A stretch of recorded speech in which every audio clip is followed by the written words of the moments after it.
કાર્યવાહી? माननीय CP sir Brajesh Kumar Jha sir અને additional CP sir Mahendra Bagdiya sir દ્વારા રાજકોટ શહેરમાં વારંવાર ગુનાખોરી કરતા આરોપીઓની ઓળખ કરી એમને જે ટોળકી છે એમના વિરુદ્ધ કડકમાં કડક પગલાં લેવા માટે ક્રાઇમ બ્રાન્ચને સૂચના કરવામાં આવેલ હતી.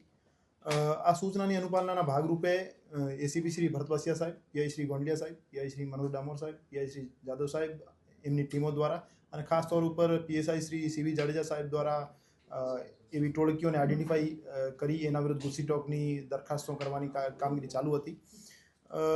આજે થોરાળા પોલીસ સ્ટેશન વિસ્તારમાં છેલ્લા ઘણા સમયથી આતંક મચાવનાર ઓડિયા ગેંગ વિરુદ્ધ ગુસ્સી ટોકની ફરિયાદ દાખલ કરવામાં આવેલ છે. આ ઓડિયા ગેંગના લીડર તરીકે અવેશ અયુબભાઈ ઓડિયા છે. એ અને એમના શાગીર્દો સાથે મળીને છેલ્લા 10 વર્ષમાં ખૂનની કોશિશ, ઇજાઓ, અપહરણ, લૂંટ, સરકારી અધિકારી પર હુમલો જેવા કુલ 34 ગુના આ ગેંગ દ્વારા આચરેલ છે. અને એમાંથી 15 જેવા ગુના જે છે ગંભીર પ્રકારના છે, જેમાં ખૂનની કોશિશ, લૂંટ, અપહરણ ઇત્યાદિ છે.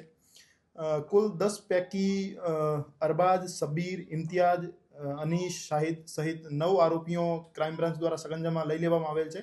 અને એક જે આરોપી એનો ગેંગ લીડર છે અવેશ અયુબભાઈ ઓડિયા, એ પાસામાં જેલ હવાલે ઓલરેડી છે, તો એની કસ્ટડી મેળવી લેવામાં આવશે.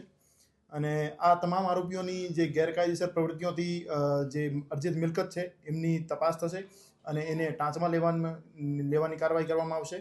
આ સિવાય એમને રાજ્યની અલગ અલગ જેલોમાં ધકેલી દેવામાં આવશે. અને આવનાર દિવસોમાં પણ બીજી ગેંગોને આઈડેન્ટિફાઈ કરી લેવામાં આવેલ છે, એને રડારમાં લઈ લેવામાં આવેલ છે અને એના વિરુદ્ધ પણ ગુસ્સી ટોકની કાર્યવાહી થશે. સાહેબ, રાજકોટ ક્રાઇમ બ્રાન્ચે રેકોર્ડ બ્રેક 2 મહિનામાં 3 થી વધુ ગુસ્સી ટોક દાખલ કરી છે, ત્યારે શું કહેશો?